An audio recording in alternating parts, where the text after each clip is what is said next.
नमस्कार प्रिय दर्शकों, हाजिर हो आज जन्म कुंडली के एकादश भाव से चर्चा करने के लिए।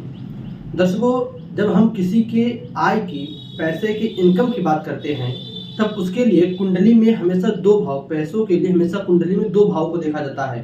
पहली भाव कुंडली का दूसरा भाव होता है और दूसरा कुंडली का 11वां भाव। किंतु इसे में कुछ लोग कंफ्यूज रहते हैं, तो मैं आपको बतला दूं, कुंडली का दूसरा भाव हमेशा स्थिर संपत्ति के लिए देखा जाता है। अब स्थिर संपत्ति क्या है? जैसे आपके पितरों से जो आपको संपत्ति मिल जाए, भाई आपके पिताजी ने आपके लिए जो बनाया, घर मकान, जो भी गाड़ी घोड़ा छोड़कर जा रहे हैं, या जो उनके पास बैंक बैलेंस है, वो सब हम कुंडली के दूसरे भाव से देखते हैं। कुंडली के एकादश भाव से हमेशा आपका, कि आप कितना जीवन में कमा लोगे, आप कौन से रास्ते से पैसे कमाओगे, आप को जो है किन ग्रहों की महादशाओं में अच्छा काम करना चाहिए अथवा किस ग्रह का उपाय करना चाहिए जिससे कि आपकी आय, आपका इनकम सुधरे। तो आप समझ रहे होंगे, कुंडली का दूसरा भाव हमेशा पितरों की संपत्ति के लिए, जो पैतृक संपत्ति हमें मिल रही है, जो हमें हमारे बाप दादाओं से मिली चली आ रही है। बहुत लोगों को देखिए, बहुत पुराने जेवरात मिलते हैं, तो बहुत लोगों को अपने पिता दादा से बहुत सारे खेत हो गए, जमीन जायदाद हो गए, फिर बिल्डिंग हो गए, अनेकों प्रकार के सब कुछ मिलते हैं। किंतु वह कब तक चलेगा? आपके पास यदि कोई आय का स्रोत नहीं है, आप कहीं से पैसे नहीं कमा रहे हो, प्रतिदिन घर में कहीं से कुछ रुपए नहीं आ रहे हैं, तो जो रखा हुआ है वो कब तक चलेगा? तो इसके लिए आप अपनी कुंडली के 11वें भाव को देखो। अब दर्शकों, कुंडली के 11वें भाव में बहुत सारी चीजें हम पता कर सकते हैं। वह जातक कौन सा काम करके कैसे पैसे कमा सकता है, वह जातक अपने जीवन में कितने पैसे कमा सकता है, वह जातक किस क्षेत्र से, सरकारी नौकरी से, प्राइवेट जॉब से, अथवा स्वयं का बिजनेस करके या कहीं पर नौकरी इत्यादि करके किस प्रकार पैसे कमा सकता है, वह जातक अपने जीवन में यदि पैसों की कोई दिक्कत है तो किस ग्रह का उपाय करके अथवा कौन सा उपाय करके पैसे कमा सकता है। दर्शकों, एक मैं छोटी सी आपको यहाँ पर बताते चलो सूत्र, तो आप सिर्फ इतना देख लीजिए कि कुंडली का जो 11वें भाव का स्वामी है, कुंडली में जो 11वें भाव का स्वामी है, जैसे मैंने यहाँ पर हमेशा मेष लग्न की कुंडली बनाकर रखा हूं, तो 11वां भाव में बन गई 11वीं राशि कुंभ राशि। कुंभ राशि के देवता ग्रह नक्षत्र कौन होते हैं? तो कुंभ राशि के देवता हो जाएंगे शिव जी। मैंने देवता कहा है, ग्रह नहीं पूछा, मैंने कहा देवता को, तो देवता शिव जी हो जाएंगे। ग्रह शनि होते हैं, शनि मकर कुंभ योग, मकर और कुंभ राशि के शनि जो है ग्रह होते हैं, शनि राशि होते हैं। तो इस एकादश भाव के स्वामी जो होते हैं, अब जरूरी नहीं है आपकी भी कुंडली पे यहाँ पर शनि हो, आप अपनी कुंडली देखिए, कुंडली के 11वें भाव में इस स्थान पर कौन सी राशि बनी है, उसके अनुसार उस राशि का कौन सा ग्रह राशि होता है। उसके बाद उस राशि को देखिए, उस ग्रह को देखिए कुंडली में कहाँ पर बैठा है। यदि वह कुंडली की पहले भाव में बैठा हो तो कोई चिंता की जरूरत नहीं है। ऐसा जातक अपनी मेहनत से जो कोई काम मिल जाए वह काम करके पैसे कमा लेता है।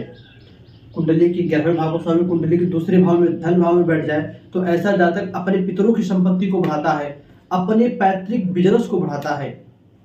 11वें भाव का स्वामी कुंडली के तीसरे भाव में बैठ जाए, तो ऐसा जातक अपने पराक्रम से, पुरुषार्थ से, चाहे सिक्योरिटी का नौकरी करके, चाहे पुलिस लाइन में जाकर, चाहे सिक्योरिटी एजेंसी चलाकर अच्छे खासे पैसे कमाता है। 11वें भाव का स्वामी कुंडली के चौथे भाव में बैठ जाए, तो ऐसा जातक खेती करके, आप कह सकते हो जलीय काम, जैसे आप देखो फिल्टर पानी करके लोग बेचते हैं, तो पानी का काम, दूध का काम, दही का काम, डेयरी का काम करके अच्छे खासे पैसे कमा सकता है। 11वें भाव का स्वामी कुंडली के पंचम भाव में बैठ जाए, तो ऐसा जातक जिस क्षेत्र में पढ़ाई किया रहता है, जिस चीज का उसे ज्ञान रहता है, अथवा यो कह सकते हैं जुगाड़ू प्रवृत्ति का भी होता है, तो किसी न किसी प्रकार से यदा कदा कोई भी कार्य करके वह पैसे निकाल ही लेता है अपनी जीविका चलाने के लिए। कुंडली में 11वें भाव का स्वामी कुंडली के छठे भाव में बैठ जाए, तो ये छठा भाव थोड़ा जो है अशुभ भाव माना जाता है। तो ऐसे जातक के जीवन में संघर्ष तो बढ़ता है, मेहनत तो बढ़ती है, किंतु हाँ फिर भी आप कह सकते हो कि दवाओं का काम करके, और छठे भाव को जो है बिजनेस इत्यादि से जोड़ा जाता है, तो कोई भी अपना छोटा मोटा बिजनेस करके, अब छठे भाव में कौन सी राशि बनी है यह भी देखिए ना पड़ेगा, जो राशि बनी है उस राशि के अनुसार कोई काम करके वो पैसे कमा सकता है। बिजनेस, छठे भाव से बिजनेस जातक का बड़ा ही अच्छा चलता है।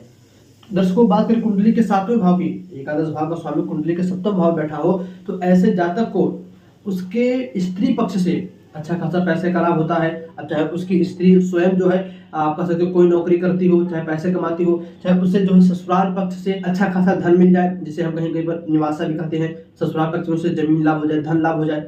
कुंडली के 11वें भाव का स्वामी अष्टम भाव में कुंडली के 8वें भाव में बैठा हो तो ऐसे जातक को गड़ा हुआ धन या आप कह सकते हो कि आकस्मिक धन, शेयर बाजार से लाभ, यह सब कुछ बड़े ही अच्छे खासे दिलाते हैं। कुंडली के पंचम भाव में यदि 11वें भाव का स्वामी हो तो यहाँ पर भी शेयर बाजार से लाभ होता है।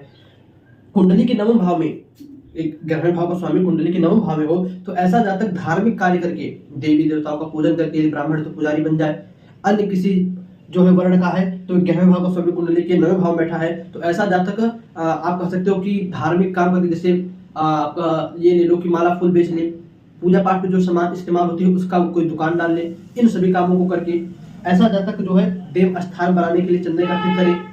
ऐसा जातक कहीं का जो है आप कह सकते हो कि प्रबंधक बन जाए, अच्छा खासा पैसा कमाता है।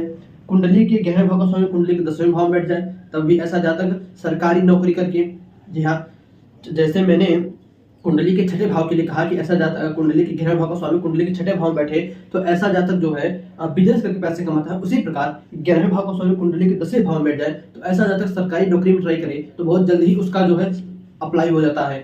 कुंडली के 11वें भाव का स्वामी 11वें भाव में ही बैठा हो तो ऐसा जातक भी कहीं ना कहीं से दिन भर में अपनी आजीविका चलाने के लिए अच्छी खासी रकम निकाल ही लेता है और अपने जीवन में हर एक काम को कर लेता है।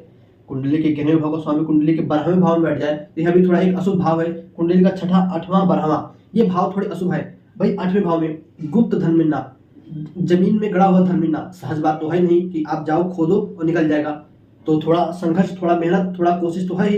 इसी प्रकार 6ठे भाव के लिए हो गया, बिजनेस जल्दी खड़ा नहीं होता। और इसी प्रकार कुंडली के 12वें भाव विदेश गमन के लिए दिखाता है। ऐसा यदि विदेश में किसी प्रकार जाकर सेटलमेंट हो जाए या विदेश जाकर उस महीने रहकर पैसे कमावे तो एक अच्छी खासी रकम जो है अर्जित कर लेता अपने पास। तो दर्शकों, उम्मीद करता हूं आपने समझा होगा। कुंडली का दूसरा भाव सिर्फ और सिर्फ जातक की पैतृक संपत्ति को दर्शाता है और कुंडली का 11वां भाव उस जातक के आय को दर्शाता है।